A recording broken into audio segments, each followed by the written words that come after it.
Joe here from S3 Archery, and wanted to come to you and talk to you about the importance of Bareshaft tuning today. So, with me getting a brand new bow, the Bear Kodiak, and then also getting some brand new CAS custom arrows, heavy hunters, I have to Bareshaft tune those arrows in and get them tuned to this bow anyways.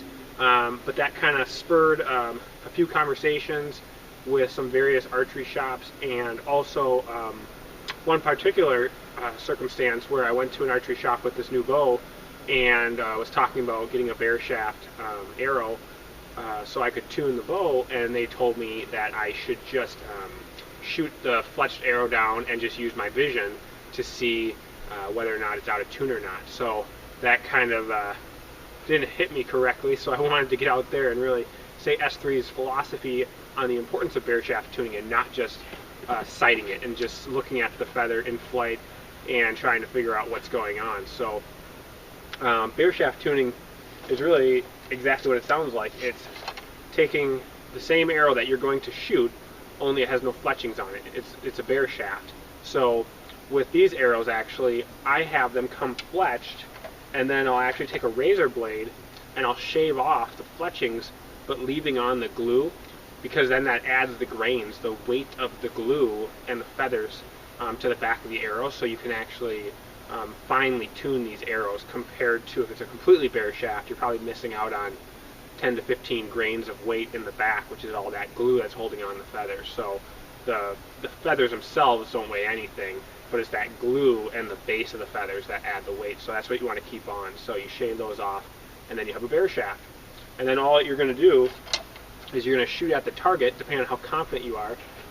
Typically, you probably start at about 2 yards, 3 yards, and then if it looks okay, then you start going back further and further and further. And what should really happen is the Bareshaft tune, the arrow, when you shoot in the target, it should be dead straight. It should just be a dart going straight to the target. And if there's any kind of slant to that arrow whatsoever, it's out of tune. And this discussion, Chris from Billingsgate Archery, I asked him the question just last night, actually. I said, what's your preference? Do you like Bareshaft tuning or do you like paper tuning? And he responded very quickly, which I appreciate. And he said that it really kind of depends. It depends. If you have Bareshafts, then you should Bareshaft tune. But if it's fletched, there's really not much you can do about it, and then you have to paper tune it. But our official stance here at S3 Archery is that the Bareshaft tuning, excuse me, I'm getting over being sick, is that the Bareshaft tuning, it really ensures a proper tune compared to the paper tuning. There's some variation depending on who you are. If you paper tune from 5 feet, or if you paper tune from 7 feet, or you paper tune from 9 feet, you're going to get different answers, or you're going to see different things in the tuning. Whereas with a Bareshaft tune, because there's no fletchings to help it correct it in the air, once it gets off course, it just stays off course, and you can pick it up real quick. And the further you go back, the more exaggerated that error is in that arrow tuning. So ideally, even if you get an arrow, replacing the fletchings on it, what is it, less? I mean, it's going to be less than $1. It's going to be 50 cents, depending if you do it yourself or if you have a shop do it. But you can chop off the fletchings off of one of your arrows, Bareshaft tune it, get it perfect, same, get the right length, the tip weight, everything, and then just take it back to the shop or fletch it yourself. Just refletch it, cost you 50 cents, and you know it's tuned perfectly. No matter who you are, no matter what distance you tune from, if it's shooting dead straight into the block, you know it's correct. So I just wanted to go through it. I posted a video last week of me actually first shots with the Bear Kodiak, the video was called, and it actually caught me off guard, because when I was sighting with these arrows, it looked like everything was going just fine, even though I knew they'd be a little bit weak. But then all of a sudden, from about 10 yards, the arrows were going into the block at about a 20-degree angle, making it look like they were extremely stiff, and I knew that that wasn't the case. So I wanted to basically show that again to you, that the distance is going to change the way that it looks going into the block when they have fletches on them. But when you Bareshaft tune, it's always going to be a weak arrow, no matter what we do. And the further we go back, the weaker it's going to get. So stick around. We're going to show you how to Bareshaft tune, and hopefully it'll help you improve your shooting. Alright, so I'm going to start shooting at this block here, and I'm just going to show the difference. Let's pretend that the block is actually the paper tuning device, So whenever it hits the block, that's when the arrow would go through the paper. So I'm going to start off at about 3 yards and shoot a fletched arrow, then go back to about 5 yards, go back to 7 yards, go back to 10, and then I'll shoot a Bareshaft from 10 yards, and we'll look at the difference in those arrow flights. So this will hopefully explain or show the difference of if there's a variation in how you're paper tuning, it'll actually be different for people. So if you tune at 7 feet compared to someone who tunes at 5 feet, you're going to think that the arrow is out of tune more at a certain distance than the other. So there's some variation there. Whereas with the Bareshaft tuning, if you tune at 7 yards, or if you tune at 7 yards, or you tune at 5 yards, you tune at 3 yards, the arrow, if it's too weak, it's always going to be weak.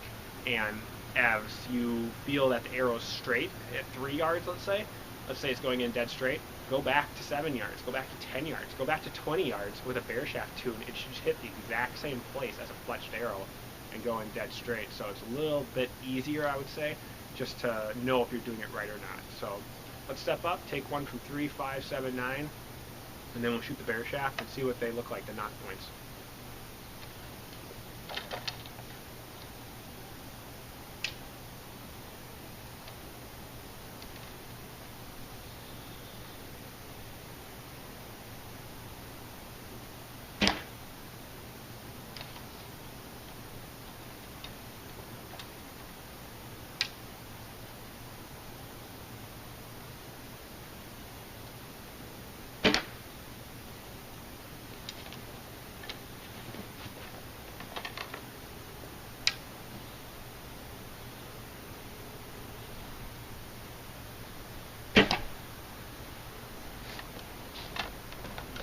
Okay, we're back here at about 12.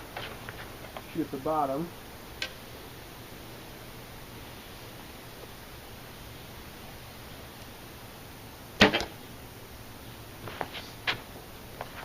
Alright, so those are the 3 fletched. Oh, the 4 fletched, sorry. Let's actually just go take a look at those. There's starting to get a lot of arrows down there. So I just started at the top and started working my way down. Let's go look at these knock points. And like I said, we're pretending the block is actually the paper tuning device. So let's take a look at this. This is the angle I was coming in from. So the top one says that the arrow's weak. So coming straight out of the bow, this is probably about 3 yards. It's weak. Now I'm back to about 6 yards. It's getting straighter. Go back to about 9 yards. Now it's getting stiff. And then come down here and it's even stiffer. So you can see that change in the knock points as I started moving backwards with the paper tuning method. We're pretending that this is the paper tune. Now let me go shoot 4 different arrows. This will take a little bit longer because I only have one Bareshaft, but I'll shoot from those same distances with the Bareshaft, and let's look at the knock point then. Alright, so we just shot 4 arrows from 4 different distances, acting as if that was the paper tuning with the fletched arrows, and we saw that as we got further back, the frequency was actually changing in how it was oscillating through the air. So as Chris from Billingsgate said in his video as well, when you shoot it, these arrows are weak. We know they're weak. So from your angle, you shoot it, and they're going to start off with the knock point to the left, showing that the arrow's weak. But as they fly through the air, it's going to try to correct, and it's going to actually oscillate the other way where it's going to look like it's stiff now. And then it's going to keep trying to correct itself through the air until finally it straightens out. But that can be 15, 20, 30 yards down range before it actually corrects. So we saw that at the beginning, it looked like this going into the block. As we got further back, it started straightening itself out, and then actually went past the straight point and went to the stiff point. Now we're going to take our Bareshaft here, and this might take a little bit longer because I'll have to get the arrows each time, but now I'm going to shoot from 3, 6, 9, 12 yards again, and we'll see what the knock points look on each one of these shots. So here we go. Let's do 3 yards.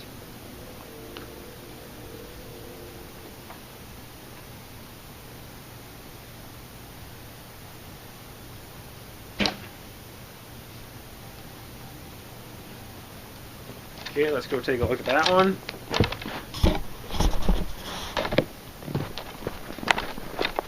Obviously I'm coming in from a steep angle, so it's going to be knock point up. But here's the angle that we shot from, and it is definitely weak. It is going into that block, very weak. Now I'll step back and I'll shoot from 6 yards, and we'll see how that looks. Okay, now we'll take another one here from 6 yards and see where that one looks.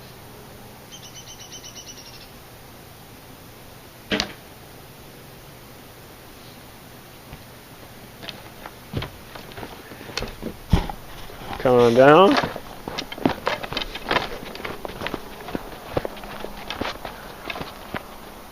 So here's 6 yards. You can see it's definitely going into the left again. So it's very weak. Let's step back to 9 and do that. Alright, so now we're back here at about 9 yards. This is our third shot with the Bareshaft. We've seen 2 weeks now, 2 weak arrows, and we'll just see if that knock point starts shifting to the right now, or if it just keeps staying left and getting further and further to the left actually, because it's being exaggerated that the arrow's weak. So here we go again.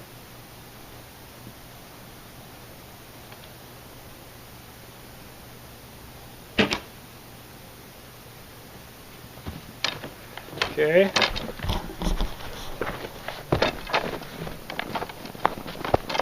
Head on down.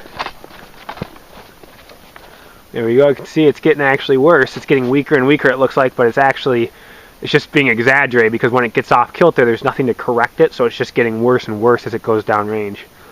So now let's take a look at one more from 12 yards. Alright, you can't see me, but I'm at about 12 yards here. I'm going to shoot. It's pointing right at the block, and then we'll go down and take a look at it.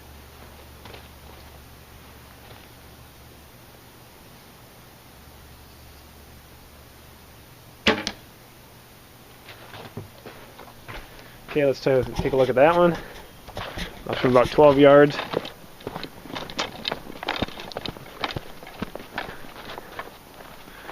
And as you can see, it's weak again. So I'm coming in from this angle. So weak, weak, weak, weak. So 4 weeks compared to a very weak, moderately weak, a stiff, and then a very stiff look from the fletched version. So yeah, that really shows the difference between the Bareshaft tuning and the paper tuning, and the importance of making sure that you're shooting from a lot of different distances when it comes to the paper tuning, because the distance has a very big effect on whether it looks like it's in tune or not. Whereas with the Bareshaft tuning, when it's out of tune, it's always out of tune and it never corrects itself. So yeah, I'm glad I could show you that. Alright, so let's recap. So I was talking about there's the difference between paper tuning and Bareshaft tuning. Paper tuning involves leaving the fletchings on your arrow and shooting it through paper to see the weakness or the stiffness of the arrow, and you have to do it from a rather close yardage, usually from 3 to 10 feet. Or there's the other method, which is Bareshafting, which is actually the Bareshaft, and you can pretty much shoot from any distance you want. It doesn't really matter whether it's 3 feet, 9 feet, 12 feet, 20 feet. It's not going to make a difference. Once it gets out of alignment, it's out of alignment and it can't correct itself. So those are the 2 different tuning types. Each person has their own preference. Like I said, Chris from S3 Archery just posted something yesterday, great video about the differences, and was saying that you should just use them both, basically. You don't have to pick one or the other. But for us here at S3 Archery, like I said, we prefer the Bareshaft tuning just because there's little variation in how you do it. The only thing that you need to know is, for a traditional archer, when you're Bareshaft tuning, do not cant the bow and shoot, because that's going to make actually a weak arrow look like it's knock high.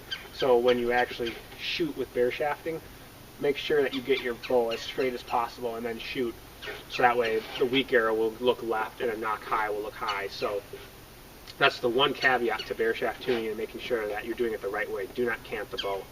But hopefully this video of me shooting from these different distances and the 2 different styles back to back show the difference between that, and it's just a resource for you to know the difference between the 2 and to select maybe one that's maybe your go-to tuning method. For some, you'll still love paper tuning. For myself and Dan at S3 Archery, and maybe some of you viewers out there, you're going to prefer the Bareshaft tuning. So with that, I'm going to conclude the video, and I'm actually going to switch now, and I'm going to start tuning the new CAS Heavy Hunters. I've been waiting all week to do it, so I'm really excited. But hopefully you came away with something from this video, and feel free to post comments. We'd love to hear your feedback and love to hear what you think. So thanks again, and have a great championship Sunday. Go Broncos.